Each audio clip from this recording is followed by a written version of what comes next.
लाडक्या बहिणींचे डोळे सरकारच्या हप्त्याकडे लागलेले आहेत। लाडक्या बहिणींना देण्याकरता जवळपास 3.5 कोटी रुपये वर्ग करण्यात आले आहेत। 9 लाख महिलांना वगळण्यात येणार असल्याचं देखील कळतंय।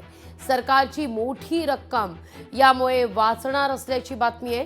काही प्रमाणात लाडक्या बहिणींचे पैसे जमा होण्यास सुरुवात होतीये। टप्प्याटप्प्यानं हे पैसे जमा होत आहेत, पण गेले काही दिवस सातत्यानं या सगळ्या प्रकरणामध्ये फेरतपासणी केली जाते।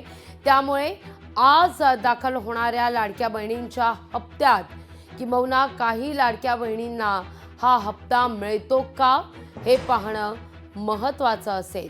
महिना अखेर झाला तरी मोठ्या प्रमाणावर पैसे जमा न झाल्यानं या सगळ्या संदर्भात संभ्रम निर्माण झालेला होता। आता मात्र हा मार्ग मोकळा होताना दिसतोय।